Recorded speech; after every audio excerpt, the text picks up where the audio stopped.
po ako. Ang babasahin ko po ay NIV version. Ano mang salin na inyong mga Biblia, Tagalog man yan, Bisaya man yan, English man yan, sama-sama tayong magbasa ng salita ng Panginoon sa umagang ito. Ang sabi po ng salita ng Panginoon sa Psalms 95 verse 1 hanggang 6, "Come, let us sing for joy to the Lord. Let us shout aloud to the rock of our salvation. Let us come before Him with thanksgiving and extol Him with music and song. For the Lord is the great God, the great King above all gods, and His hand are the depths of the earth, and the mountain peaks belong to Him. The sea is His, for He made it, and His hands formed for the dry land. Come, let us bow down and worship, and let us kneel before the Lord, our Maker." Hallelujah, Lord! Hallelujah, Jesus! Let us worship the Lord. Let us extol the Lord, the name of the Lord in the midst of us. Hallelujah, Lord. Hallelujah. Purihin po natin ang Panginoon. Dakilain natin ang Diyos sa ating kalagitnaan. Ibukas natin ang ating mga bibig at purihin natin ang Panginoon sa umagang ito. Hallelujah, Lord. Hallelujah, Jesus. We worship you, Lord. We worship your name, O God. You are worthy to be praised, O God. You are worthy of our thanksgiving, Father God in heaven, Lord. Hallelujah. Pinupuri ka namin, Panginoon. Niluluwalhati ka namin. Sinasamba ka namin. Dinadakila ka namin, O Diyos. Karapat-dapat ka ng pagsamba. Ang papuri, Panginoon, ay sa iyo. Wala na pong iba. So let us come and bow down and worship, and let us kneel before the Lord, our Maker. Hallelujah. For He is worthy to be praised, O God, and worship the Lord with gladness, and come before with our joyful song unto the Lord. Hallelujah. Hallelujah, Lord. Hallelujah, Lord. Hallelujah, Jesus. We worship your name, O God. Ikaw lang, Panginoon, ang karapat-dapat ng pagsamba. Ikaw lang, Panginoon, ang karapat-dapat ng papuri. Ikaw lang, Panginoon, ang karapat-dapat, Panginoon, ng pagluwalhati. Ang iyong pangalan ay tinataas namin sa aming kalagitnaan, Panginoon. Ikaw, Lord, ang malugod sa aming kalagitnaan, O God. Hallelujah! Hallelujah, Lord! Hallelujah, Jesus! You are worthy to be praised, O God. Hallelujah, Jesus. Salamat po, Panginoon, sa umagang ito. Wala kaming sasambitin kundi pasasalamat, Panginoon, sa iyo. Salamat, Panginoon, dahil ginising mo kami. Salamat sa lakas. Salamat sa katagumpayan. Salamat sa talino. Salamat sa abilidad. Salamat sa oportunidad na binigay mo sa amin sa umagang ito, dahil every morning, Panginoon, ay blessing, Panginoon, at pasasalamat, Panginoon, na galing sa iyo. Lord, salamat po, Panginoon, sa maraming bagay na ginawa mo sa amin, Panginoon. Turuan mo ang bawat puso namin na sa bawat umaga ay magpasalamat, Panginoon, sa kabutihan mo, sa katapatan mo, Panginoon, na ginagawa mo, Panginoon, sa aming buhay. Maraming salamat po, Diyos, dahil ikaw ay tapat. Ikaw, Panginoon, ay sapat, Panginoon, sa aming mga buhay. Salamat po, Panginoon Jesus. Maraming pong salamat, O Diyos. Dalangin namin na patuloy na ikaw ang makita, Panginoon, sa aming pag-aawitan, sa aming pagkakantaan, sa aming pagpalakpak, sa aming, Panginoon, pagsambit ng papuri, Panginoon, sa iyo, sa pag-aaral ng iyong salita, Panginoon. Ano mang ginagawa namin, Panginoon, pasalamatan namin at papurihan ang iyong mataas na pangalan, Panginoon. Ikaw ang amin itinataas sa umagang ito. Wala na pong iba. Hallelujah! Hallelujah! Hallelujah, Lord Jesus! Hallelujah, Father God in heaven! Hallelujah, Lord! Lord, marami pong salamat, Panginoon, sa umagang ito. Salamat po, Panginoon, sa iyo lahat ng papuri, pagdakila, at pasasalamat sa mataas na pangalan ng iyong anak na si Jesus. Lahat po tayo magsabi ng Amen, Amen. At Amen. Amen. Amen. Sa araw pong ito, tayo ay magpuri kay Yahweh na may labis na galak sapagkat siya ang tunay na Diyos at karapat-dapat sa ating papuri. Buksan natin ang ating mga puso at ialay sa Kanya ang ating pagsamba at pagluwalhati sa umagang ito. Hallelujah! We glorify your name, Lord. Pinupuri ka namin, aming Diyos. Pinupuri ka namin, Yahweh. Hallelujah!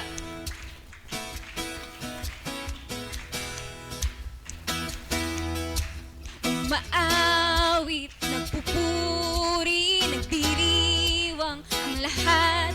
Papuri kay Yahweh, Yahweh, Yahweh. Lumalapit, malapit sa presensya mo, nagpupugay ang lahat. Papuri kay Yahweh, Yahweh, Yahweh. Sa lahat ng oras, sa bawat araw, pinupuri at sinasamba.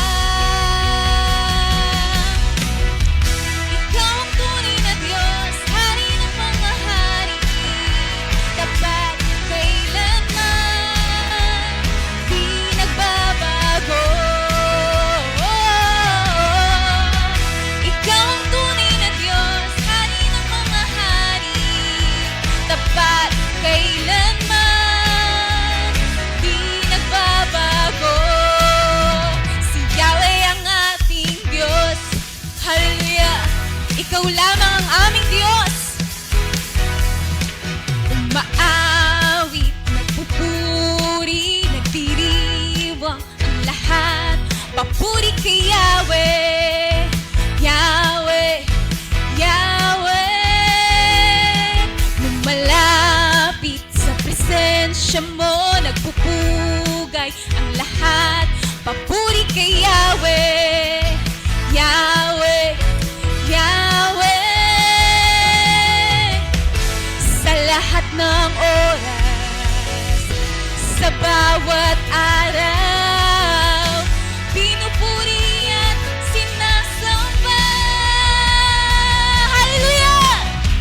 Ikaw ang tunay na Diyos, Hari ng mga hari, tapat kailanman, di nagbabago. Ikaw ang tunay na Diyos, Hari ng mga hari, tapat kailanman, di nagbabago. Si Yahweh ang ating Diyos. Hallelujah! Sa iyo ang papuri, Panginoon. Hallelujah! We worship you, Jesus. Pagpapalay, bumubuhos na. Sigaw natin! Yahweh, Yahweh. Sa ngalan niya'y may kagalingan. Yahweh, Yahweh. Sa Kanya'y may tagumpay. Yahweh, Yahweh. Sigaw ng lahat ng nilalang. Yahweh, Yahweh. Pagpapalay, bumubuhos na. Yahweh, sa ngalan niya'y may kagalingan. Yahweh, Yahweh. Sa Kanya'y may tagumpay. Yahweh, Yahweh. Isigaw ng lahat ng nilalang. Yahweh, Yahweh. Ikaw ang tunay na Diyos, Hari ng mga hari, tapat kailanman, di nagbabago. Ikaw ang tunay na Diyos, Hari ng mga hari, tapat kailanman, di nagbabago. Yahweh ang ating Diyos. Hallelujah! Sigaw natin, si Yahweh ang ating Diyos. Yahweh ang ating Diyos. Hallelujah! Hallelujah! Si Yahweh ang ating Diyos. Ikaw lamang ang aming Diyos, Panginoon. Hallelujah! We worship you, Jesus. We worship you, Lord. Patuloy na. Hallelujah! Hallelujah! Patuloy nating papurihan ng Panginoon sa pamamagitan ng pag-awit. Hallelujah! Hallelujah! Oh, we worship you. We worship your name, Jesus. Hallelujah. Pupurihin ka namin, O Diyos, sa awit. Hallelujah.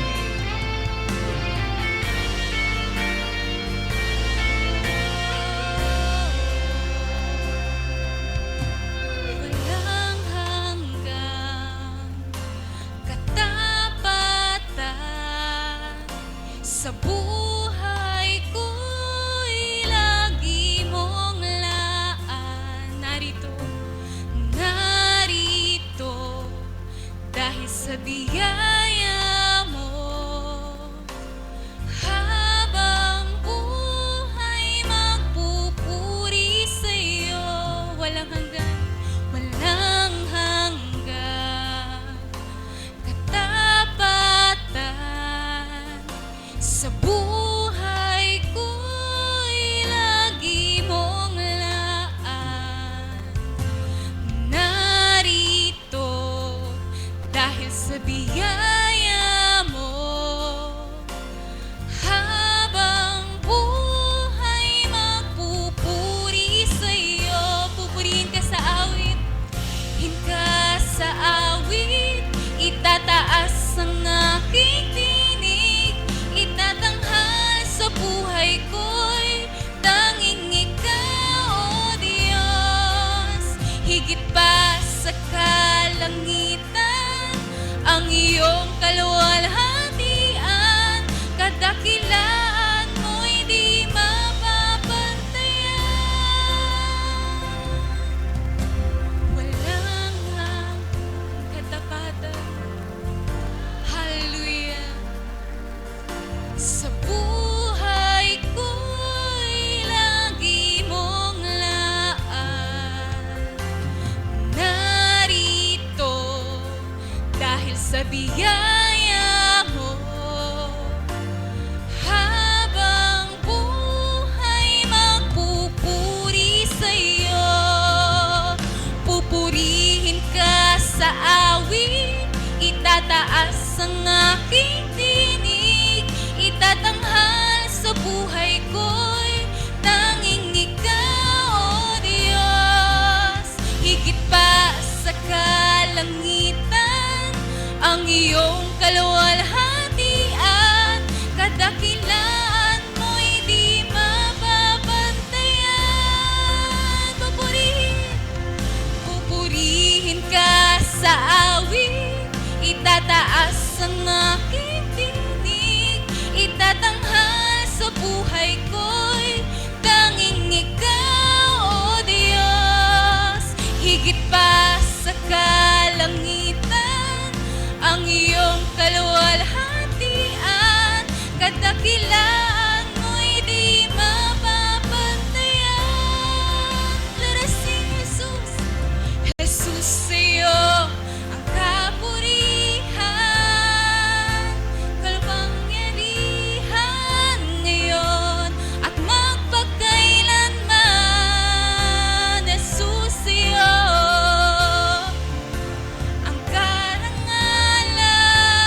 papuri, sa'yo lahat ng pagsamba.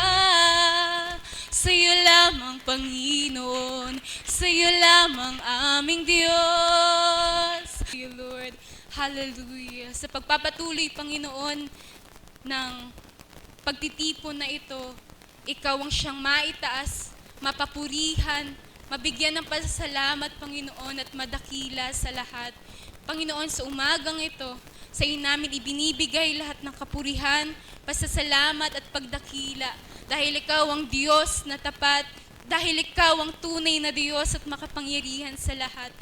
Panginoon, tanggapin mo, Panginoon Lord God, ang papuri, pasasalamat na hinahain namin sa umagang ito. We worship you, Lord. We glorify your name, Jesus. Amen and amen. Hallelujah. Ang pamagat po ng mensahe natin ngayon ay may pamagat na your Jerusalem is your first mission field. At ang teksto po natin, tayo pong muli ay tumayo, ay kinuha po natin sa Aklat ng Mga Gawa, chapter 1, verse 8. I'm gonna be reading from the book of Acts, chapter 1, verse 8, from the New International Version. But you will receive power when the Holy Spirit comes on you, and you will be my witnesses in Jerusalem, in all Judea and Samaria, and to the ends of the earth. Pagpalain mo, Panginoon, ang pagkakabasa ng iyong mga salita. We open our hearts, our minds, all of us, Lord, para sa pakikinig ng iyong salita. And we thank you, Holy Spirit, dahil ikaw po ang mangunguna at magkukonvict sa aming mga puso. Ang papuri at pagdakila ay sa iyo, sa pangalan ni Jesus. Makaupo na tayo. Bago si Jesus umakyat pabalik sa langit, inipon niya po ang kanyang mga disipulo at nagbigay siya ng kanyang huling mga salita. Yung pinagbigyan ni Jesus ng kanyang huling mga salita, kasama niya ang mga taong ito. Dahil ang mga taong ito, nakita nila ang mga himalang ginawa ni Jesus, naging saksi sila sa muling pagkabuhay ni Jesus. At nung papaalis na si Jesus pabalik sa Ama, ang iniwan sa kanila ni Jesus na pamana ay hindi budget. Meron po akong napanood sa Facebook, yung isang nanay namatay. At nung namatay yung nanay niya, yung nanay na yon, nag-iwan siya ng isang ganito kakapal na envelope sa tingin ko. At bago pa pala mamatay yung nanay, nung nagkakasakit na siya, nagsisimula na siyang magbalot ng envelope. Tapos sabi niya sa apo niya, pwede bang lahat ng envelope na ito ipunin mo at nung namatay siya, ang bilin, ibigay mo to sa mga kapatid mo at sa mga taong ang pangalan ay nakasulat dito. Alam niyo, nung binuksan po nila yung envelope, bawat isang anak may isang envelope, yung ibang mga kapatid at kamag-anak merong envelope. Alam niyo kung ano ang laman? Nag-iwan pa si Lola ng budget na tigti 10,000 para sa mga anak niya. Isa-isang anak yun na hindi para sa lahat. Umiiyak yung isang anak ang sabi, kaya pala tinitipid ni nanay yung kanyang sarili kasi gusto niya pag naiwan siya, meron siyang, pag namatay siya, meron siyang maiiwan para sa kanyang mga anak at sa mga mahal niya sa buhay. Pero nung si Jesus, nung siya ay umakyat sa langit, at iniwan niya ang kanyang mga disipulo. Nag-iwan siya ng pamana, pero hindi budget. Nag-iwan siya ng pamana, pero hindi strategy. Ang iniwan ni Jesus ay pangako. Ang budget na uubos. Ang strategy, maaaring hindi na angkop sa panahon. Pero ang pangako ay nananatili hanggang ito ay hindi natutupad. At ang pangako po ay makikita natin sa Acts chapter 1 verse 8. But you will receive power. Pakibasa nga po. But you will receive, what will you receive? Power. Pakiulit nga. Power. But you will receive power when the Holy Spirit comes upon you.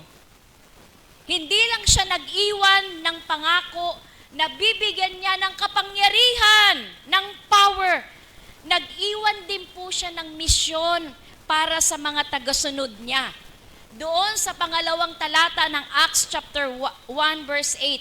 And you will be my witnesses in Jerusalem, in all Judea and Samaria, and to the ends of the earth.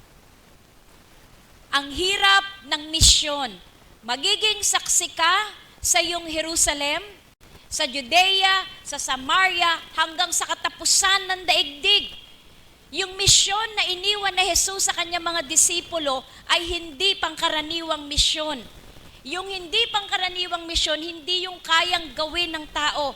Magagawa lang nila ito sa pamamagitan ng kapangyarihan ng power na ibibigay ng Holy Spirit. Ang misyon ay maging witness. Ang misyon ay maging saksi. Mula sa pinakamalapit kung saan ka hanggang doon sa pinakamalayo. Hindi ito nagsisimula sa malayo. Ito ay nagsisimula sa malapit sa atin. Alam niyo ba kung ano ang napansin ko? Ang pumunta sa ibang lugar at ibang bansa para magmisyon ay nakaka-excite. Pero madalas, nakakalimutan natin ang malapit sa atin. Alam niyo, nung nagpunta po sila, Pastora Beng at Sister Irene sa Northern India, may nakilala po silang pastor. At yung pastor, kausap ko nung 2 weeks ago, at iniimbitahan niya ang mga manggagawa, actually 4 lang. Nung una nga kami nag-iisip, sige, lahat ng may pamasahe, lahat ng gusto, isama natin. Kasi pagdating doon, libre ang transportation, libre ang titirihan, libre din ang pagkain, pamasahe lang. Sabah, Malaysia lang yun eh. Pero sabi sa akin ni Pastor, kailangan lang namin ng 4 na tao, nakakasya sa kanyang sasakyan. Kasi mula sa airport ng Kota Kinabalu, papunta dun sa Mission House, 3 hanggang 4 na oras ang biyahe. Layo na no, mula sa airport, 3 hanggang 4 na oras na. Kaya kailangan lang ng 4 na tao. At pambihira, sabi ko, Pastor, pwede bang patingin ng schedule of activities? Loaded. Kailangan yung pupunta doon, marunong kumanta, marunong tumugtog, marunong mag-preach, at higit sa lahat, marunong mag-Ingles. 4 na tao lang. Sabi ko, Lord, ang liit-liit ng simbahan natin. Kami ni Pastor, kinuha kami bilang coordinator ng Deeper Life Bible Church nung crusade nila, nung 2023-2024. Ngayong last year, kinuha kami coordinator para dito sa maliit na crusade ng isa na namang Nigerian church. Pero eto ngayon, Malaysian, Asiano, humihingi ng tulong para i-train yung kanilang mga tao sa evangelism para magsalita sa kanila. Praise the Lord. Kaya ba natin? Hindi natin kaya sa sariling lakas at talino. Pero kung merong power galing sa Espiritu Santo, magagawa natin. Ano ba ang source ng mission? Binanggit ko po yun because I want every one of us to pray for that mission in Sabah, Malaysia. That will be on the last week of May to first week of June. Tama-tama, bakasyon pa sa atin. What is the source of the mission? Ano ba ang pinagmulan, pinanggagalingan ng kapangyarihan ng misyon? Ito ang power ng Holy Spirit. But you will receive power when the Holy Spirit comes upon you. Ang pinagmumulan po ng power, yung salita pong ginamit dito ay dunamis, na ang ibig sabihin ay divine enablement. Hindi tao, hindi lakas at talino niya, kundi ang kapangyarihan ng Espiritu Santo. Sabi sa Zechariah chapter 4 verse 6, it's not by might nor by power, but by my Spirit, saith the Lord. Ipinangako ni Jesus ang Espiritu Santo, pero kailan matutupad ang pangako sa kanila? Babalik po tayo sa mga Gawa chapter 1 verse 3 at ganito po ang nakasaad. Sa loob ng 40 araw, pagkatapos ng kanyang pagkamatay, nagpakita siya. Palagay ko yung doktrina na kinalakihan natin dito nang galing, na kapag yung tao namatay, Maghihintay pa tayo ng 40 days. 'Di ba? Dito kasi nanggaling yun si Jesus 40 days. Nagpakita siya sa kanila at sa pamamagitan ng maraming katibayan ay pinatunayan niyang siya'y buhay. Nagturo siya sa kanila tungkol sa paghahari ng Diyos. Samantalang siya'y kasama pa nila, pinagbilinan sila ni Jesus. Ang sabi ni Jesus, huwag muna kayong aalis sa Jerusalem. Huwag kayong aalis. Sa halip, hintayin niyo roon ang ipinangako ng Ama na sinabi ko na sa inyo.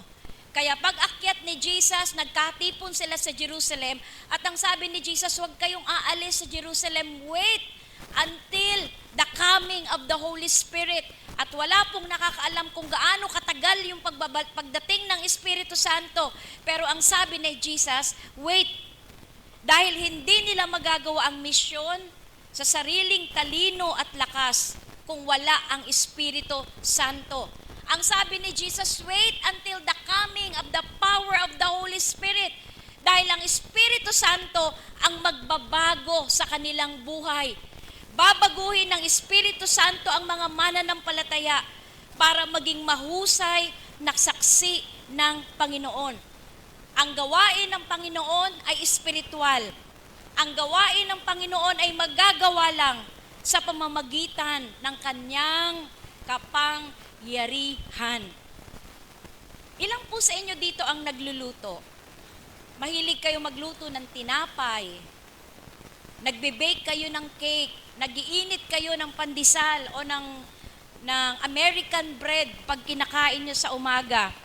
Diba? Kunwari, nasa kusina tayo, papasok ka sa isang bagong gawang bahay. Siyempre, pag bago yung bahay, ang mga appliances, bagong-bago din, maganda ang maaliwalas at mabango ang amoy. At meron kang nakitang bread toaster at waffle maker. Pambihira, ang tagal ko pong pinangarap na magkaroon ng bread toaster. Akala ko mahal. Nung nagpa-raffle tayo sa church nung Pasko, pambihira, 800 lang pala. Tiniis ko ng matagal na panahon na hindi bumili. Yung pala 800 lang, hindi pa rin ako nakakabili. Pero mura lang pala. Diba? Nakakita ka ng bread toaster at waffle maker. Ang ganda, ang linis, lalo very sleek ang itsura.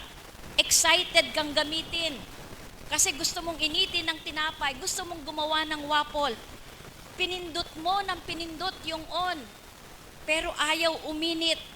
Pindot ka ng pindot, pero ayaw naman gumana.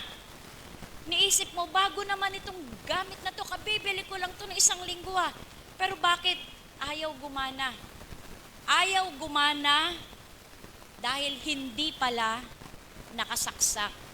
Hindi siya sira, pero hindi magamit kasi hindi nakasaksak, kasi walang power.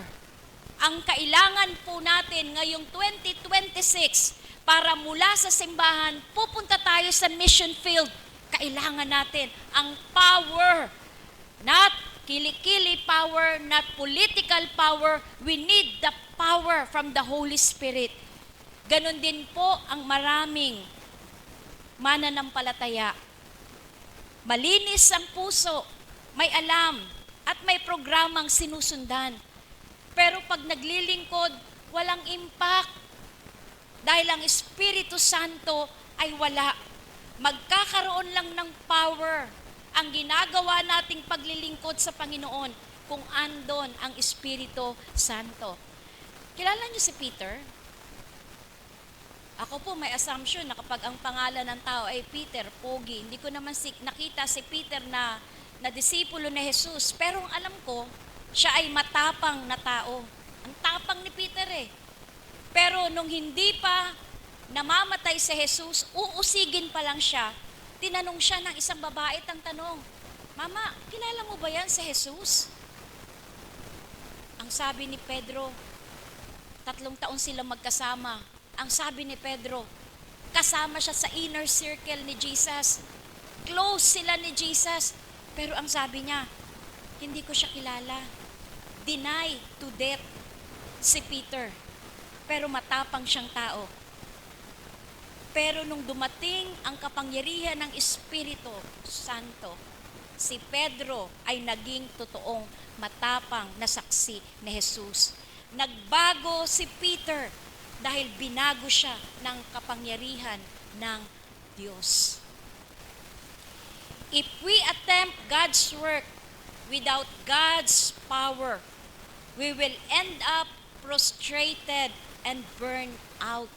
Kaya pag tayo ay naglilingkod, lingkod lang sa sariling lakas natin, lingkod sa sariling diskarte natin, at wala ang kapangyarihan ng Espiritu Santo. Ganun din sa buhay Kristiyano. Kung wala ang kapangyarihan ng Espiritu Santo, mapuprostrate tayo at mababurn out tayo. Because the Spirit empowers us to live, to speak, and serve beyond our natural ability. Ang Espiritu Santo ang nagbibigay sa atin ng kakayahan para yung mga bagay na nagagawa natin, gagawin natin, lagpas doon sa natural nating kakayahan. Wow, praise the Lord. Nag-aaral po kami ng iba't ibang mga tao na ginamit ng Panginoon sa Kristyanismo sa panahon natin. At ang isa po sa nakita ko ay si Bishop Benson Idahosa. Yung asawa niya po, many years ago, pumunta ng Pilipinas at nakadaupang palad ko. Pero nung dumating sila dito, hindi ko alam na napakalaking tao pala at napakalaking ministeryo nung asawa niya. Ang sabi po nila, namatay na si Bishop Idahosa noong 1998, ang sabi po nila, hindi ko pa na-verify, siya ay ang uri ng lingkod ng Panginoon na bumubuhay ng mga patay. Sa kanyang ministeryo, 8 patay ang kanyang pinuhay. Praise the Lord. When the power of the Holy Spirit comes upon us, we will be able to do things that we never imagined we could do. We will be able to do things that by our own strength and power and ability, we will not be able to do. Kaya ang sasabihin na lang natin, it's not me, it is the Lord. It is not me, it is the Lord. Without the Lord, I will not be able to do these things. Imagine, at dahil po doon, nakapagpatayo siya ng eskwelahan, kolehiyo, nakapagpatayo siya ng ospital, nagkaroon ng malaking simbahan na napakaraming nasasakupang simbahan at marami pang ministeryo. Sa sariling lakas, hindi niya magagawa. Lumaki siyang mahirap. Mahirap ang pinagmulan niya. Pero nung kumilos at nagministry siya sa kapangyarihan ng Espiritu Santo, yung mga bagay na hindi kayang gawin ng tao, nagawa niyang gawin. Ang tanong sa umagang ito, sino ang source ng iyong power? Are you relying on your ability? Or are you relying on the Spirit's empowerment? Kanino ka nagtitiwala? Sa iyong lakas, sa iyong diskarte, sa iyong talino, o sa kapangyarihan ng Espiritu Santo? Number 2, the nature of the mission. Ano ba yung pinagagawa? Ano ang misyon na pinagagawa ni Jesus sa atin? Ang misyon na pinagagawa sa atin ni Jesus, and you will be my witnesses. Pakisabi nga, witnesses. Source of power comes from the Holy Spirit. The nature of our mission is to become witnesses. Di ba kayo nagtataka bakit hindi sinabi ni Jesus, and you will be my lawyers? May sinabi bang ganun si Jesus? Sinabi ba ni Jesus, and you will be my doctors? And you will be my businessmen and women? Ito yung sinabi ni Jesus, and you will be my accountant? And you will be my spokesperson? Sabi ni Jesus, and you will be my witnesses. Isinuko mo ba ang buhay mo kay Jesus? Have you surrendered your life to Jesus? Lahat ba ng susi ng kwarto ng iyong buhay, ibinigay mo na kay Jesus? Wala kang itinitira para sa iyong sarili? Sumusunod ka ba kay Jesus? Kung ang sagot mo ay oo, ikaw ay saksi. Madalas natatakot tayong mag-witness, natatakot tayong mag-testimony. Kasi konti lang ang alam natin. Ito po ang alam ko sa saksi. Hindi kailangang alam ng saksi ang lahat. Hindi rin kailangang perpekto siya o hindi siya nagkakamali. Kundi ang saksi ay magsasabi ng totoo at magpapatunay sa kanyang nakita, narinig at naranasan. At ang bawat mananampalataya ay kinomisyon na maging saksi ni Jesus dahil ikaw at ako, tayong lahat ang magpapatotoo sa ginawa niya sa iyong buhay. Ikaw ang magsasabi kung sino siya. Ikaw ang magsasabi ng buhay, kamatayan, pagkabuhay na muli at pagiging Diyos ni Jesus. Si Jesus, wala na siya dito sa mundo.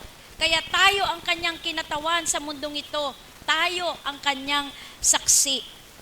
Maaring sasabihin mo, konti at maliit lang ang alam ko pagdating sa Bible. Pero pag ikaw ay niligtas na Jesus sa kasalanan at binago mo ang buhay ni Jesus, mahirap talunin at pasubalian ang binagong buhay. Kagaya po sa aklat na mga gawa, merong isang lalaking bulag. Ano ang ginawa sa kanya ni Jesus?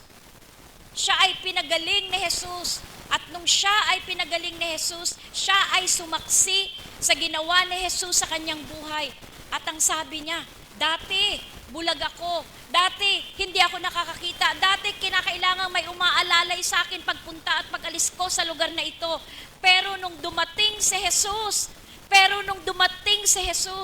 ako ay nakakita. Hindi niya alam ang Bible. Konting-konti ang alam niya patungkol kay Jesus. Pero ang sinabi niya, yang si Jesus, pinagaling ako. Dati bulag ako, pero ngayon nakakakita na ako. Maaring maliit ang alam mo tungkol sa salita ng Diyos. Hindi mo pag-aanong kilala si Jesus.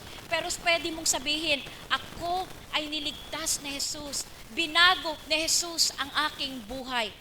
Ang patotoo po ng bawat isa sa atin, kahit gaano kay simple, ay pwedeng gamitin ng Panginoon para ang iba ay makakilala kay Jesus. Nung dumating po dito yung Save the Children, nag-uusap para sa isang partnership. Praise the Lord, ano? Praise the Lord talaga. Kasi pag ginagawa mo yung ipinagagawa ng Panginoon sa'yo, magdadala siya ng mga partners na tutulungan ka para magawa mo ng maayos yung pinagagawa ng Panginoon. Sabi nila, pwede ba, anong nag-meeting kami last year pa, sabi niya kay Pastor, anong October pa, previous months pa noon, sabi, pwede po ba tayong mag-meeting, Pastor? Marami kaming gustong itanong sa inyo. Baka pwede tayong maging magka-partner sa mga gawain. Hindi naman ang gusto natin pumunta sa komunidad, turuan ang mga bata bago pa sila agawin ng kaaway, ipakilala sa Jesus sa kanila bago pa sila maligaw ng landas. Yun ang gusto natin. At binibigyan tayo ng leeway para pagdating sa mga pagtuturo, pwede nating ipasok ang salita ng Panginoon. Di ba ang ganda? Tinanong ako, saan nagsimula ang gawain nyo? Sabi namin, ang aming simbahan ay independent church. Wala kaming suporta galing sa ibang bansa.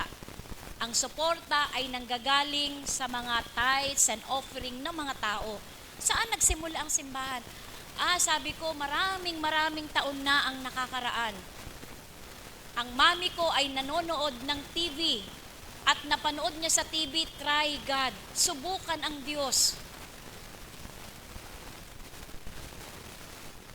Ang sitwasyon nila, magdadalawang taon nang walang trabaho si daddy, 6 ang anak na pinag-aaral, may binabayarang bahay, kuryente, tubig at pagkain araw-araw. Grabe, mahirap yun Isang linggo lang na wala kang pera, mahirap. Abutin pa kaya ng 2 taon? At ang sabi ni Mami, naranasan kong manghingi. 3 yung laging sinasabi dati ni Mami, manghingi, Basta yun, nangingi siya sa mga kapatid niya, nangungutang, may isa pa. Basta 3 ang ginawa niya para mabuhay. Nung napagod na siya, umupo siya at ang Diyos merong paraan para hatakin siya, para dalhin siya sa kanyang presensya.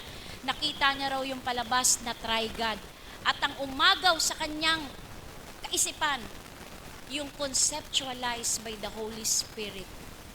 Imagine, isang programa na ang nag-isip ay ang Espiritu Santo. Sabi ko, pagkatapos noon, umattend kami sa Makati dahil ako ay nasa Pasay, isang sakay lang naman mula Pasay hanggang Makati. Nakakilala kami sa Panginoon and the rest is history. Pero sabi ko, wala pa kami sariling building, wala pa kami sariling lupa, nangungupahan pa lang kami. Pero nagtitiwala na isang araw, bibigyan tayo ng Panginoon ng sarili nating lupa. Amen. Pambihira, walang excited.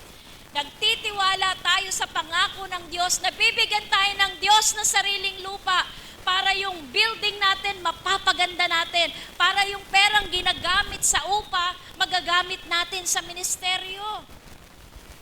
Umuupo po kayo dyan, masarap na yung upuan. Mainit ba? Hindi na, di ba? Malamig na. Partida, isa pa lang ang nakabukas na aircon. Malamig na. Komportable tayo. Na-enjoy natin ang ating simbahan dahil may mga taong nagsakripisyo. May nagbayad ng aircon, may nagbayad ng bangko, at wala po ditong libre. Nagbabayad tayo, hindi ko naman kayo sinisingil. Diba? Nagbabayad po tayo ng 32,500 every month sa renta ng building na ito. Hindi building, tayo na ang nagpatayo, lupa lang. Nagbabayad po tayo ng kuryente, ng tubig, ng internet. Tapos kumakain pa tayo pag umaga at saka hapon. Praise the Lord! Ang laki ng gastusin, pero ang Diyos natin mayaman. Kaya kung hahakbang tayo sa nais ng Panginoon na puntahan natin, ibibigay ng Panginoon ng mga tao na magiging kapartner natin para mangyari ang kalooban niya. Ang patotoo mo kahit gaano kasimple ay pwedeng gamitin ng Panginoon para ang iba ay makakilala kay Jesus. Dahil ang pananampalataya kay Jesus ay hindi lang tinuturo. Ang pananampalataya natin kay Jesus ay ipinagsasabi rin. Alam ko, marami ang na-prostrate dahil yung mga batang pinalaki ng sex bomb, hindi sila makabili ng ticket at marami ay nag-hoard. Tayo, hindi tayo pinalaki ng sex bomb. Pinalaki tayo ng turo at aral ng salita ng Diyos. Pagsabi natin, kung hindi dahil sa Panginoon, ganito ang buhay ko. Pero salamat sa Panginoon, hindi ako napariwara. At ayon po sa obserbasyon at marahil sa pag-aaral na rin, ang mga taong lumaki sa turo at aral ng Diyos, ang mga taong lumaki ng merong takot sa Diyos, hindi naliligaw ang kanilang buhay.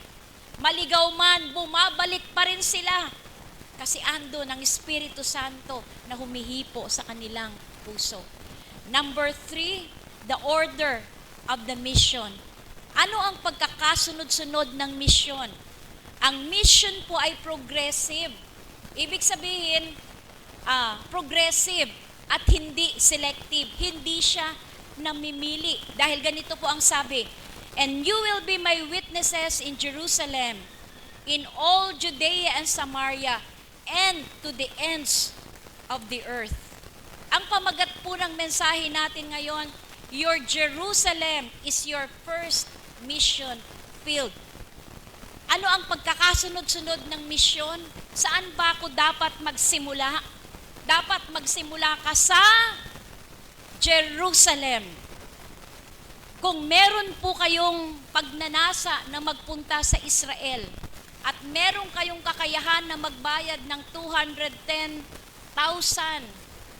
pwede po kayong magpalista sa akin Kasi meron pong tour na gagawin sa September 15 hanggang 27. Pupunta po sa Israel, sa Jordan at saka sa Egypt, pero hindi po libre. 'Di ba? Papasok daw sa Egypt, sa Jordan, 6 na araw sa Israel at 3 araw palabas na ng Jordan. Grabe, no? Meron pong mga kapatid na nag-sign up na dito sa church, pupunta sila ng Israel. Praise the Lord, 3 na sila. Sabihin yung mahirap, kaya nila magbayad ng 210. Kaya rin natin yun, pag-ipunan natin. Gusto niyo ba magpunta ng Israel? Gusto niyo bang puntahan yung nilakaran ni Jesus doon sa daan ng pagdurusa, yung Via Dolorosa? Di ba kinakantayin natin yun? Gusto mong lakaran yung nilakaran ni Jesus bago siya mamatay. Gusto mong paliguan at magpabautismo dun sa lugar kung saan nagpabautismo si Jesus. At kung may asawa ka, pwede mong isama. At muli kayong mag-renewal doon sa Cana. Ay, sarap. Pambihira. May libreng robe daw yun. May libreng pabouquet pa. Saan nagsisimula ang misyon? Nagsisimula ang misyon sa Jerusalem. Bakit sa Jerusalem? Ang mga disipulo ni Jesus ay nakatira sa Jerusalem. Saan kayo nakatira? Saan kayo nakatira? At dahil ang mga disipulo ni Jesus ay nakatira sa Jerusalem, marami ang nakakakilala sa kanila. At yung mga nakakakilala sa kanila, pag sila ay nagpatotoo, pag sila ay nagsalita, ayaw maniwala. At yung sinasabi nila, palaging kinokontra. Hindi ba ganun din kapag tayo ay nag-share ng salita ng Diyos sa ating Jerusalem, sa mga taong malapit sa atin, sa lugar kung nasaan tayo, yung mga tao ayaw tayong paniwalaan at yung iba kumukontra. Sabihin ng iba, samantalang kasama ko lang yan, nagsusugal eh. Ngayon, nagpipreach na you must be born again. Sugalera din yan, kagaya ko. Doon sa Jerusalem, yun ang ating mission field. Inuna ng Panginoon ang pinakamalapit sa puso. Kasi di ba kung saan ka nakatira, yun ang pinakamalapit sa puso natin. Pero at the same time, yung pinakamalapit sa puso, yung Jerusalem, kung saan tayo nakatira, yun ang pinakamahirap. Kaya nga ang sabi ni Jesus, no prophet is accepted in his hometown. Ang Jerusalem ay kung nasaan ka. Jerusalem is the place where you are. At ito ang una nating mission field, ang ating bahay, ang ating pamilya, kung saan tayo nagtatrabaho, yung mga kaklase natin sa loob ng eskwelahan, yung komunidad, kung saan tayo inilagay ng Panginoon. At pagtapat tayo sa Jerusalem natin, magiging mabunga tayo sa malayo. Tanong ko sa umagang ito, who is your Jerusalem right now? Who is in your Jerusalem right now that needs to see Christ through you? Sino ang nasa paligid mo na nangangailangan na makita si Kristo sa iyo? Sa pamamagitan mo makita si Kristo. Ang una pong pupuntahan, paglabas natin sa ating simbahan, papunta sa mission field, yung ating Jerusalem. Yung Jerusalem, yun yung pinakamalapit sa ating puso. Yung Jerusalem kung nasaan tayo. Pero hindi po nagtatapos sa Jerusalem ang misyon na ibinigay ng Panginoon. Dahil ang misyon na ibinibigay ng Panginoon ay lumalawak. Masarap pong umupo sa bangko ng 5 years, 10 years, 20 years, hanggang kunin ka na ng Panginoon. Pero hindi yon ang kalooban ng Panginoon sa atin. Dahil binigyan niya tayo ng misyon at kailangan kumilos tayo, gumalaw tayo para yung misyon na ibinigay ng Panginoon sa atin ay mangyari. Ang misyon po ay lumalawak. Labas sa nakasanayan natin. beyond our comfort zones, Judea and Samaria. Ano bang pagkakaiba ng Judea at ng Samaria? Ang mga disipulo ni Jesus, kung saan sinabi ni Jesus ang utos na ito, pamilyar sila sa Judea kasi pareho sila ng kultura. Pero ito ay mas malawak, mas malaki kesa sa Jerusalem. Parang ito, andito tayo sa loob ng simbahan. Ito yung ating Jerusalem first. Pumunta tayo sa mga community. Pumunta tayo sa ibang mga syudad. Pareho natin ng kultura, tayo ay mga Pilipino. Mas malawak kaysa sa Jerusalem. Samantalang ang Samaria ay mga taong iba ang kultura kaysa sa kanila. Yung Samaria, meron po silang mahabang kasaysayan ng alitan. Kaya hindi po teritoryo na madaling pasukin ang Samaria kasi meron silang hindi magandang relasyon sa pagitan ng Israel. Magkaiba sila. Pakiulit mo nga, magkaiba. Ano ang nararamdaman mo pag ang tao na nasa tabi mo ay hindi mo katulad? Pag hindi mo katulad, kaya nga 'di ba, yung mga magkakaibigan, sama-sama sila, magkakapareho sila eh. Yung walang kapareho, nahihiwalay kasi wala siyang katulad. Ang gusto ng marami, maging katulad tayo ng lahat. Pero hindi tayo dinisenyo ng Panginoon para maging gaya-gaya. Ang nais ng Panginoon, maging iba ka, nag-iisa ka, wala kang katulad. Hindi lang ang Lord, dinisenyo tayo ng Panginoon. Pero pag ang tao ay iba, kapag hindi mo sila katulad sa paraan ng pagdadamit, halimbawa may pumasok dito sa loob ng simbahan, lahat kayo nakapantalon, nakasapatos, nakaayos ng damit. Pag merong pumasok dito na naka-short tapos walang tsinelas, merong pumasok dito nakabahag, anong gagawin natin? Iba siya. Magbubulungan, mangingiti kasi naninibago kasi hindi mo siya katulad. Kapag hindi mo sila katulad sa pagdadamit, sa pagsasalita, pananaw, o minsan sa uri ng buhay. Diba? Iba ang kultura ng mga taga-subdivision. Iba ang kultura ng mga taga-exclusive villages. Iba ang kultura ng mga nasa depressed communities. Pag iba yung kultura ng buhay, hindi ka komportable. Kaya ang ginagawa, iniiwasan sila. Ito po ang totoo. Ikaw at ako, ayaw ng Panginoon na manatili sa loob ng simbahang ito. O sa Jerusalem, kung saan komportable ka.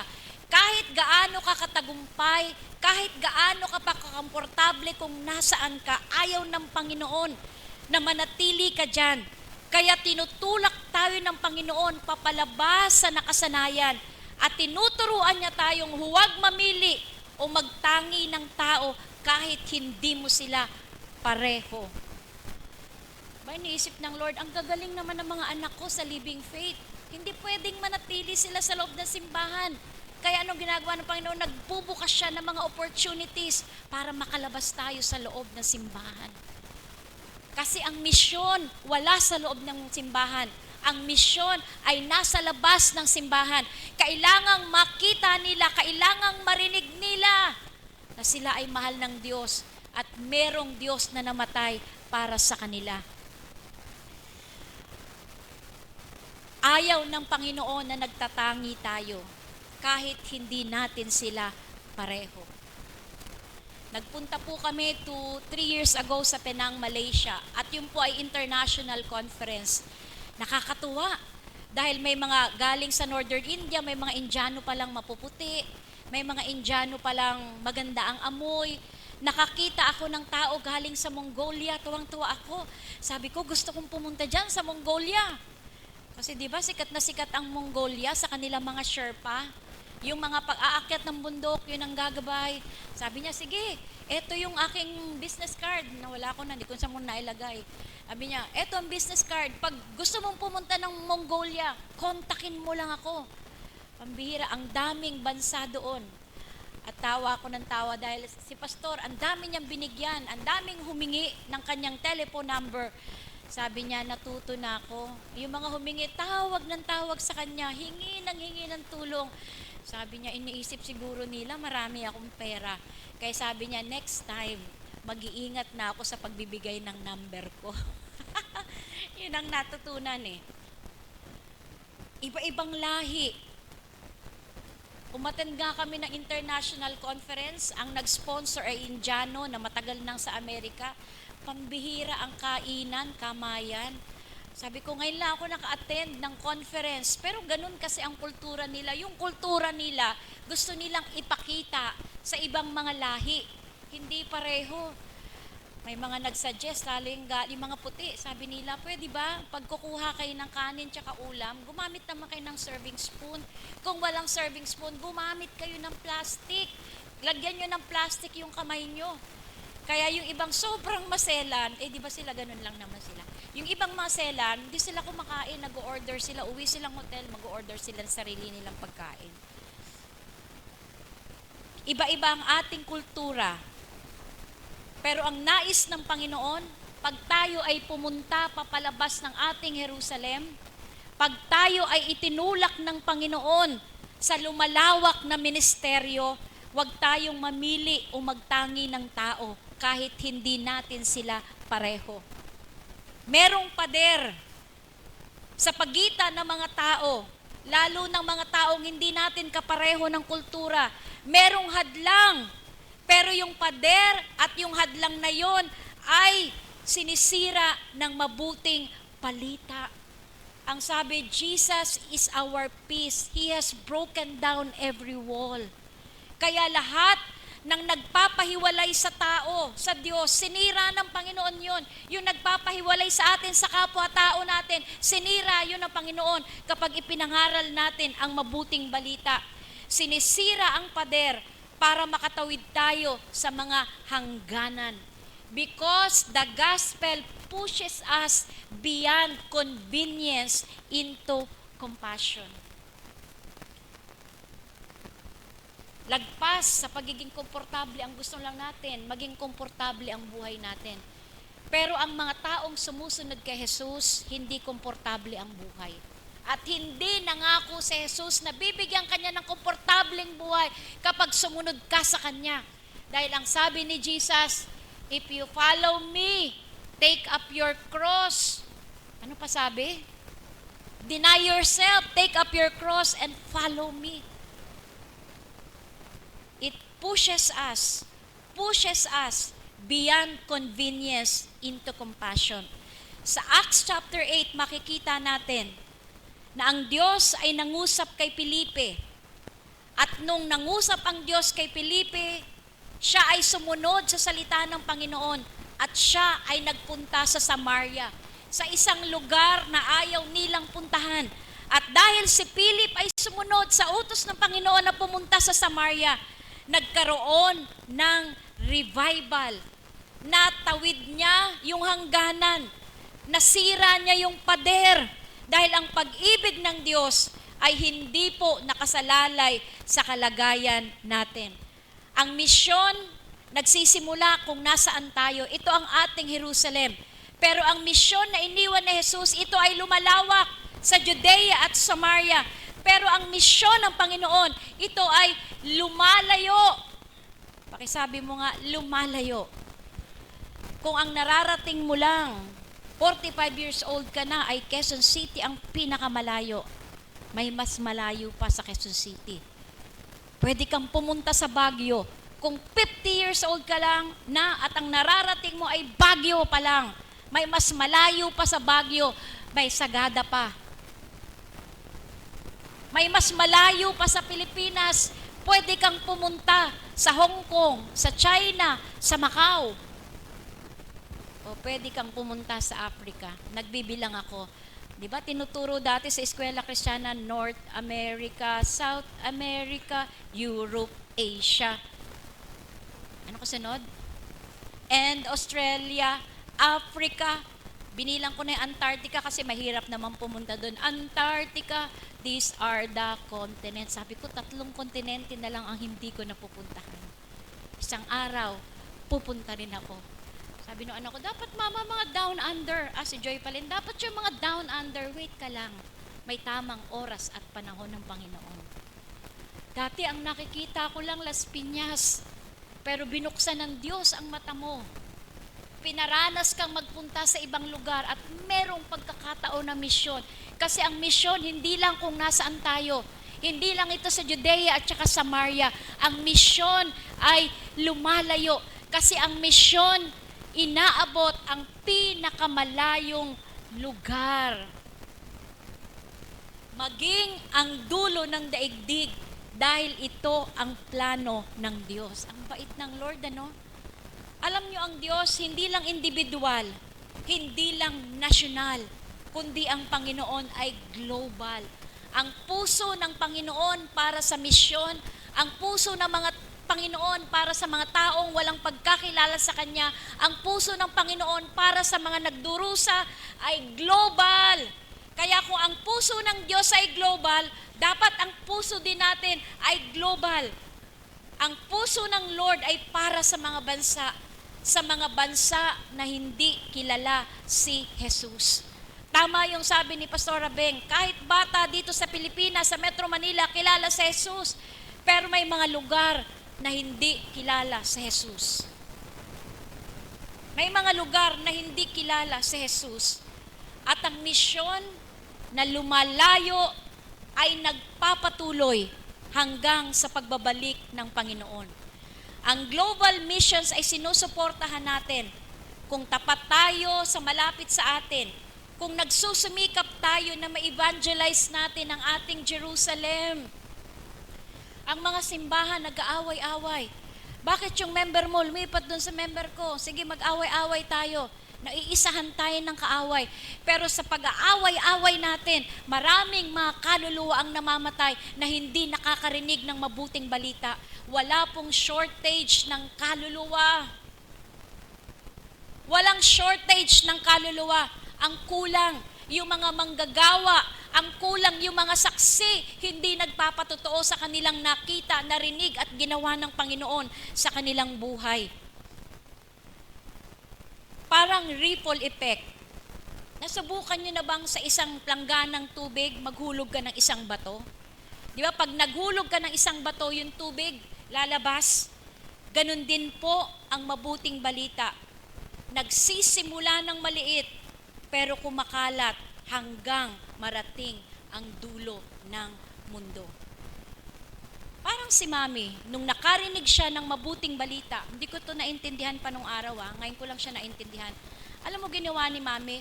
Lahat ng mga kapatid niya, pinuntahan niya. At lahat ng mga kapatid niya, naglagay siya ng gawain.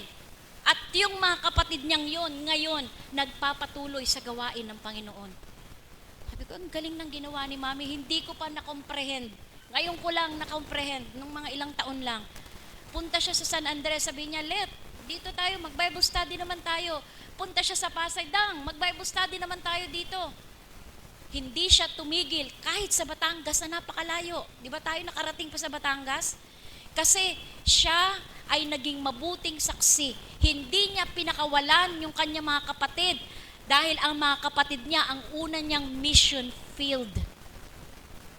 Kahit yung mga kapatid niyang nasa probinsya, pinupuntahan niya para mangaral ng salita ng Diyos. Sobrang passionate, napaka-apoy, napakasilos pagdating sa pagsaksi kay Kristo. Nagsimula sa iisang tao, pero may simbahan tayo ngayon.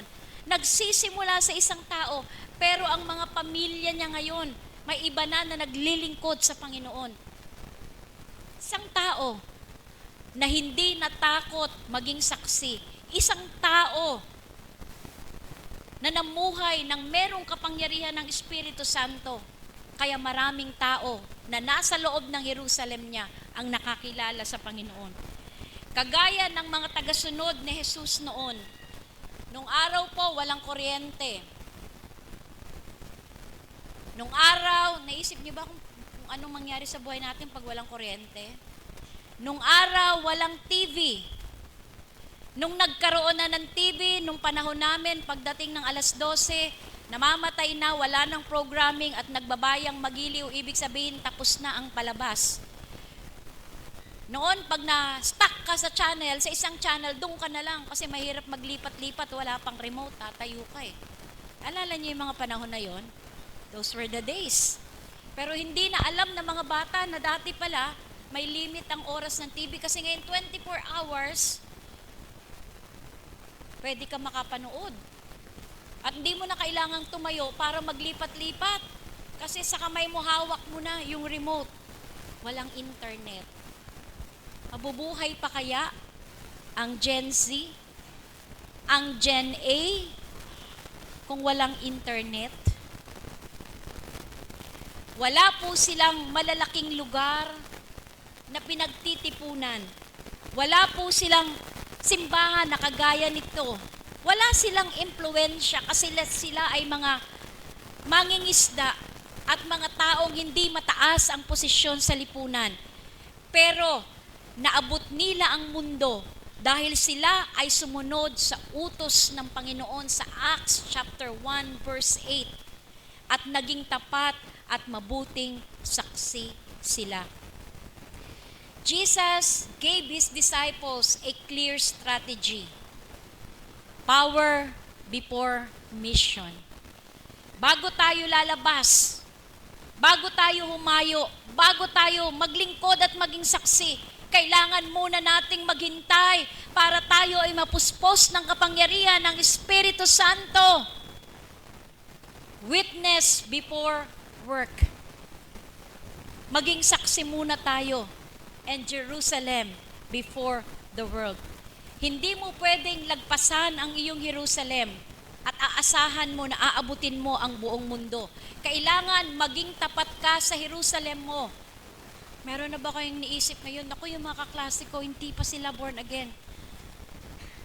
Ako po ay nakakilala sa Panginoon. Lahat din ng paraan ginamit ko para ang mga kaklase ko ay madala sa mga gawain ng Panginoon. Pati pastor, dinadala ko sa loob ng eskwelahan para yung mga kaklase ko, dahil hindi pa ako marunong magsalita, pero yung pastor magaling, dinadala ko sa loob ng simbahan at sabi ng isang kaklase, binabribe ko daw siya.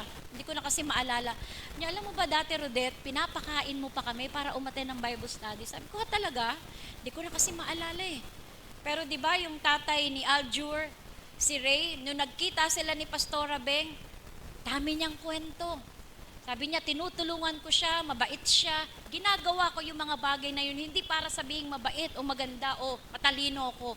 Ginagawa ko yun kasi gusto ko na yung tinanggap ko sa puso ko ay makilala rin nila. Sabi ko, praise the Lord. Kaya pag sinasabing Rodette, niisip nila, born again yan. Kasi kung saan ako nilagay ng Panginoon, naging saksi ako. Naging saksi ako. Kahit pag pinag-MC ako ng program, nakakapasok ako ng maliliit na salita ng Panginoon. Kaya sinasabi nila, si Rodette, born again yan. Pero, ang aklat ng mga gawa ay hindi pa natatapos. Nabasa niyo na ba yung Book of Acts? Nabasa niyo na ba yung mga aklat ng gawa? Di ba ang daming himala, isang sermon, 3,000 ang naliligtas. Ang mga tao ay lumalapit ng dagsa-dagsa, gumagaling mga pilay, nakakakita ang mga bulag, ang mga may sakit ay bumabangon sa kanilang banig. Pero kasabay nun ang paglawak ng salita, paglaganap ng gawain ng Panginoon at ang pagdating ng pag-uusig. Hindi pa po yun tapos.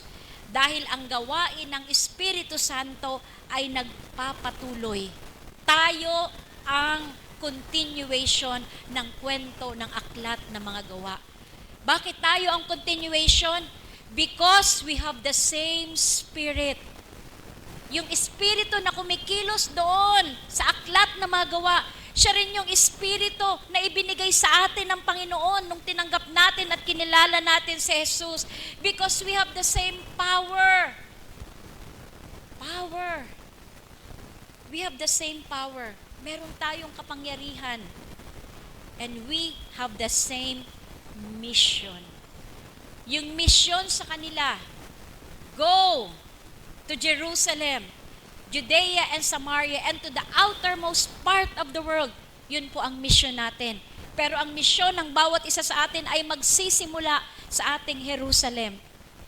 Alam nyo ba na ang mabuting balita ay kagaya ng relay race? Yung mga atleta, alam nyo ibig sabihin ng relay race? Ito ay pagtakbo, pero hindi ka mag-isang tatakbo at pupunta ka sa finish line. Merong mga hangganan, tapos meron kang hawak na baton, ipapasa mo dun sa susunod na tatakbo. Pag natapos naman yung susunod, naabot niya na yung hangganan, ipapasa niya na naman. Ang pangangaral ng mabuting balita, ang misyon ay kagaya ng relay race. Natapos na sila. Natapos na ang mga disipulo ng ating Panginoon. Kaya yung baton ay ipinapasa na sa atin. Hindi natin responsibilidad na takbuhin yung lahat ng takbuhan, kundi ang responsibilidad natin abutin kung saan tayo dapat dumating at pagkatapos ipasa natin ang baton sa susunod na henerasyon. Acts chapter 1 verse 8 reminds us that we are empowered. Pakisabi mo nga, I am empowered. You can do better than that. I am empowered. You can go to your Jerusalem. You can go to Judea and Samaria. You can go to the outermost part of the earth because the Lord did not abandon you. God empowered you. God sent you. And God did not save us to sit. God is sending us. Kaya pag nakakilala po tayo sa Panginoon, ang nais ng Diyos, huwag tayong manatiling nakaupo. Humayo tayo. Kasi sinusugo tayo ng Panginoon. Hindi para manood, sinusugo tayo ng Panginoon para maging saksi. We are empowered. We are sent to become witnesses. God is not looking for perfect people. Wala naman talagang perpekto. Pag tinitingnan ko nga yung buhay ko, dami kong palpak. Pag tumitingin ako sa iba, lalo kong napapagtanto na wala talagang perpekto. Kahit ang laki ng ministeryo, kahit ang galing magsalita, kahit ang daming ginawa ng Panginoon sa kanyang buhay, di pa rin siya perpekto. Makakakita ka ng struggles, makakakita ka ng kahinaan. But the good news is God is not looking for perfect people. He is looking for willing ones. Ang hinahanap ng Panginoon, yung mga taong willing, yung handang sumunod sa Kanya. Because the Holy Spirit empowers ordinary believers to make an eternal difference, starting where they are. Hallelujah. Start where you are. Magsimula ka kung nasaan ka. Maging tapat ka kung saan ka nakatira. At pag ginawa mo yon, palalawakin ng Panginoon ang iyong nasasakupan. Your Jerusalem is your first mission field. Huwag mong hahayaan na ang mga tao sa loob ng iyong Jerusalem ay mamatay, mawala ng walang pagkakilala kay Jesus. Dinala ka ng Panginoon sa lugar na yon para maging saksi, para sabihin mo sa kanila kung ano ang ginawa ni Jesus sa iyong buhay. Buti ng Panginoon. Ang buti ng Panginoon. God is so good. Hindi tayo kaibig-ibig, pero minahal tayo ng Panginoon. We are not even worthy, but the Lord considered us worthy. He died for us. We are not even faithful, but the Lord is faithful. At ito ang pinakamabigat. Hindi tayo dapat pagkatiwalaan, pero pinagkatiwalaan tayo ng Panginoon ng misyon. Na maging saksi sa iyong Jerusalem kung saan ka nakatira. At pag naging matapat ka, palalawakin ng Panginoon ang iyong nasasakupan. Pupunta ka sa Judea, aabutin mo ang Samaria. At pag naging matapat ka doon, papaabutin ka ng Panginoon hanggang sa dulo ng daigdig. I believe 2026 is a year of leveling up. It is a year of shifting. Shifting. Sabi ko kay Pastor Jeff, Pastor, pag andyan na kami sa Lagos, pwede ba yung malalapit na bansa, malalapit sa boundary ng Nigeria, pwede mo ba kaming i-tour? Sabi niya, sige. Nung inaaral-aral ko, yung mga sinasabi niya mga bansa, ang layo pala. Kasi sabi niya, Chad, andito yung Lagos, pag pupunta ka dun sa Chad, isang bansa yun sa Africa, parang sasakay ka pa ng eroplano hanggang 4 na oras, ang mahal ng pamasahe. Sabi ko, parang hindi yung possible nung inaaral ko. Kasi ganito ang gusto kong maranasan. Andito yung isang paa ko, nasa Lagos, pero yung isang paa ko, nasa Benin. Outermost part of the world. Parang yung isang paa mo, nasa Singapore, pero yung kalahating paa mo, nasa Malaysia. Yung isang paa mo, nasa Singapore. Yung isang paa mo, nasa Indonesia. Gusto kong maranasan yun sa African countries. Never in my wildest dream, never talaga, pinangarap na pumunta sa Africa. Pero iba pala ang plano ng Panginoon.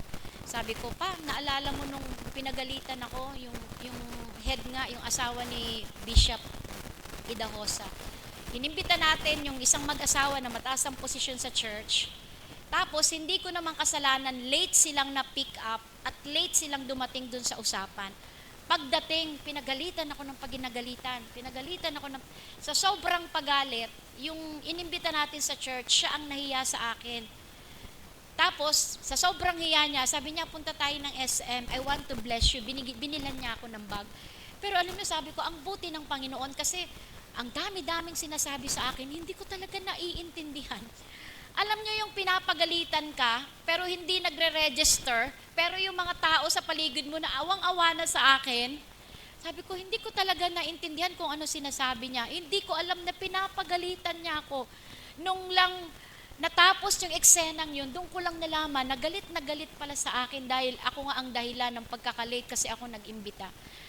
Sabi ko, ang galing ano, yun ang first time kong naka-encounter ng Nigerian. Paglipas pala ng mga mahigit 30 years, sunod-sunod na pala yung makikilala mong Nigerian at magiging crucial ka sa kanilang ministry dito sa Pilipinas. Sabi ko, ang galing ng Panginoon.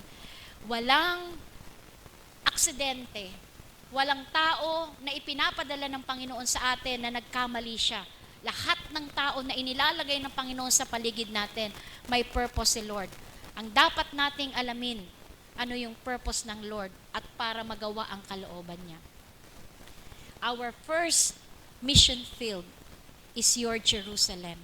Start praying for your families. Start praying for your friends. Start praying for your colleagues.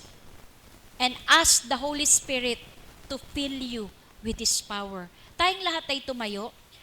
Hallelujah, hallelujah, hallelujah, hallelujah. Itaas po natin ang ating mga kamay.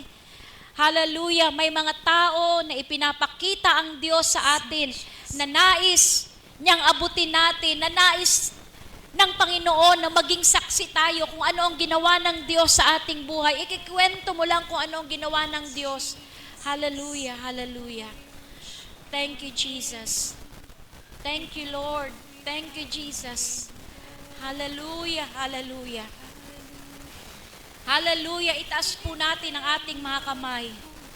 Kagaya ng sabi ni Jesus sa kanyang mga disipulo, maghintay kayo, tarry in Jerusalem and wait for the promise of the Father.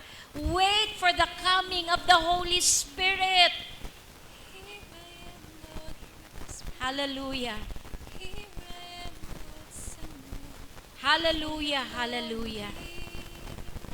Oh, we worship your name, Lord. We give you glory, we give you praise, we give you honor, Lord Jesus. Narito po tumatayo po kami sa iyong harapan na nakataas ang kamay, pero nagpapakumbaba.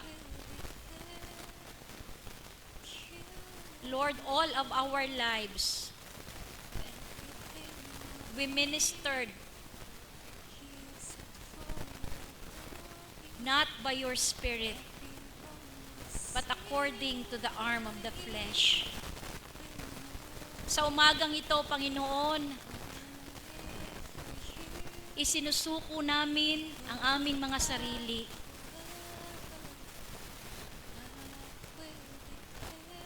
Isinusuko namin, Panginoon, ang aming mga sarili sa iyong harapan. At dinadalangin, Panginoon, kung paanong pinuspos sa araw ng Pentecostes ang mga disipulo mo ng kapangyarihan ng Espiritu Santo. Puspusin mo ang bawat isa sa amin. Puspusin mo, Panginoon, ang bawat isa sa amin ng iyong kapangyarihan. Lord, fill us, Lord. Fill us, Lord, with the Holy Spirit. Yes, hallelujah. Yes, Lord, hallelujah. Hallelujah, hallelujah. Yes, Jesus, ipuin mo po, Panginoon, ang bawat kamay na nakataas mula ulo hanggang talampakan at padaluyin mo ang kapangyarihan mo. Lord, padaluyin mo ang kapangyarihan mo. And Lord, we thank you that by faith, we receive the power of the Holy Spirit. We receive the power of the Holy Spirit, and we will be, Lord, witnesses in our own Jerusalem. Lord, salamat po. Salamat po. Salamat po, Panginoon, sa kapangyarihan na ibinigay mo sa amin sa umagang ito para maging saksi sa aming Jerusalem, maging saksi ng iyong pag-ibig kung saan mo kami nilagay. Salamat ng marami, Panginoon. Ipatong mo ang iyong mapagpalang kamay sa bawat isa, Panginoon, na naririto sa umagang ito. Ano man ang kanilang pangangailangan. Kung sila, Panginoon, ay nakakaramdam ng depression, napoprostrate, pinanghihinaan ng loob, abutin mo sila, Panginoon. Kung sila ay merong karamdaman, sa pangalan ni Jesus, padaluyin mo, Panginoon, ang kapangyarihan mo na nagpapagaling at maranasan nila, Panginoon, ang kagalingan. Kung meron, Panginoong, pangangailangan sa pananalapi at kahirapan, Lord, tulungan mo sila para ang bawat pangangailangan ay makatagpo para sa kalwalhatian ng iyong pangalan. Lord, anuman ang pinagdadaanan naming struggle sa umagang ito, tulungan mo kami. Salamat sa iyong mga salita. Salamat sa Espiritu Santo. Salamat dahil pag nalagpasan namin ang mga bagay na ito, meron kaming patotoo. Meron kaming sasabihin, sasaksi kami kung gaano ka naging napakabuti sa aming buhay. Ang papuri at pagdakila ay sa iyo, sa pangalan ni Jesus. Amen. Ang nais ng Panginoon, yung kahirapan mo, yung pinagdadaanan mo ngayon, kung magtitiwala at susunod ka sa Panginoon, yung kahirapan at pinagdadaanan mo ngayon ay magiging patotoo mo. Ikikwento mo kung paano ka niligtas ng Panginoon sa kahirapan at struggles na meron ka. Papuri at pagdakila ay sa iyo sa pangalan ni Jesus. Amen. Makaupo na po tayong lahat.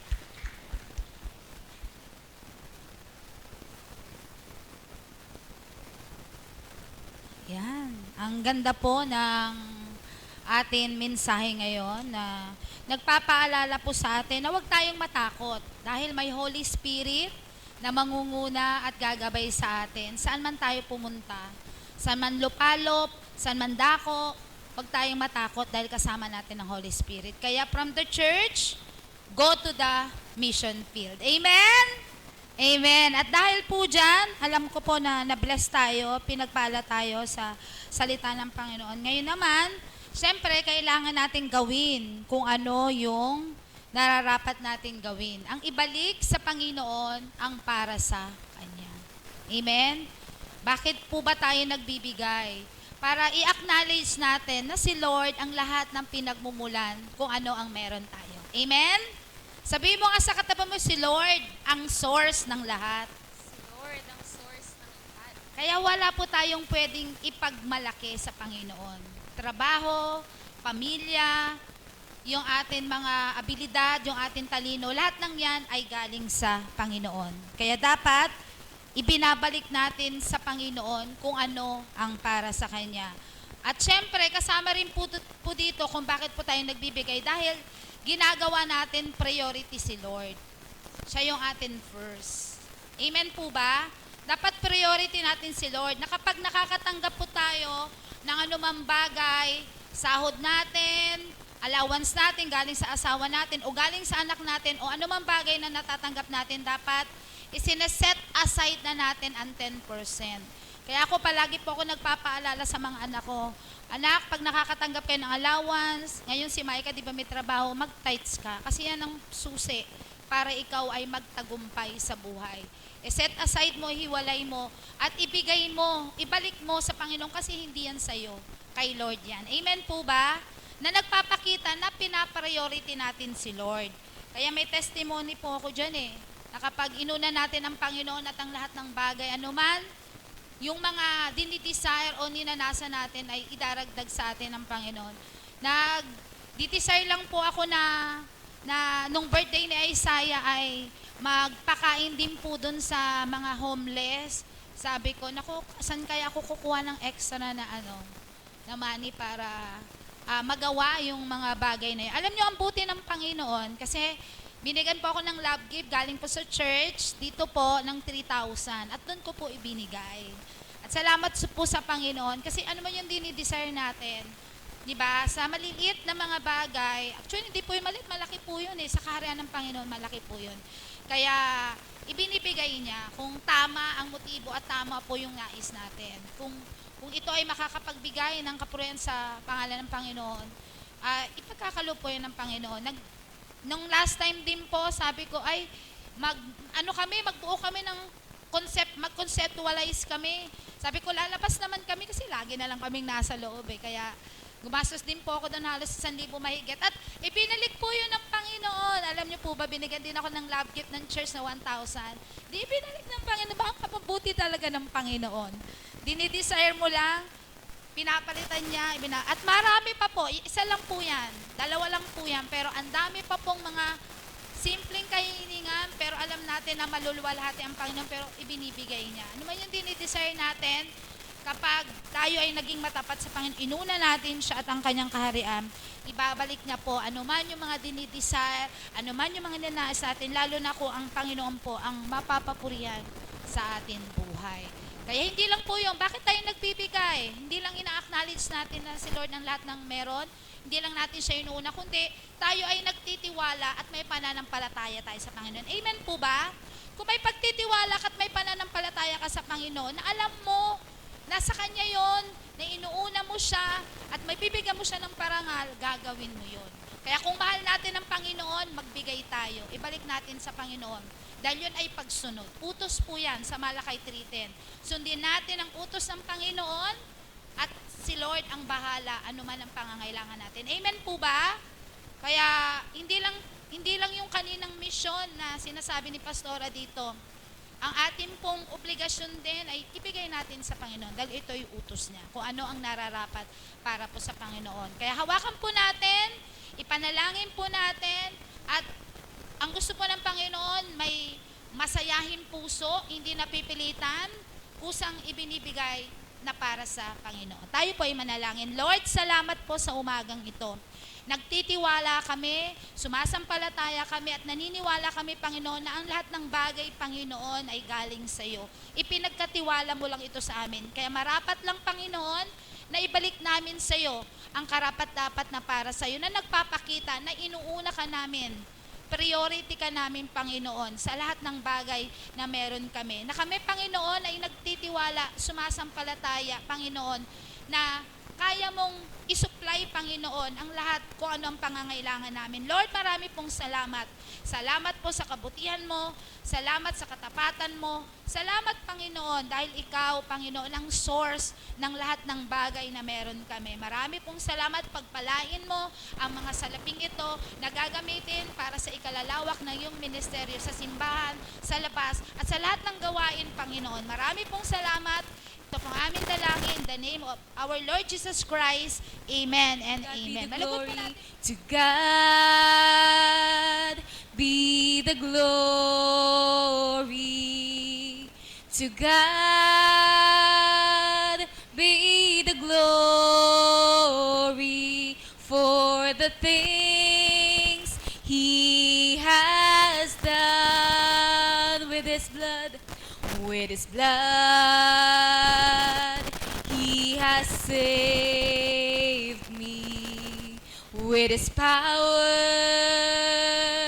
He has raised me. To God be the glory for the things He has done. Patuloy po nating itaas ang ating mga kamay patungo sa Panginoon. Sa Kanya na makapag-iingat sa inyo upang hindi kayo magkasala at makapaghaharap sa inyo ng walang kapintasan at may malaking kagalakan sa Kanyang kalwalhatian. Sa iisang Diyos na ating tagapagligtas, sa pamamagitan ni Jesucristo na Panginoon natin, sa Kanya ang kalwalhatian, kadakilaan, kapamahalaan at kapangyarihan mula pa nung una, ngayon at magpakailanman. Lahat po tayo magsabi ng Amen. Ang papuri at pagdakila ay sa iyo. Amen at amen.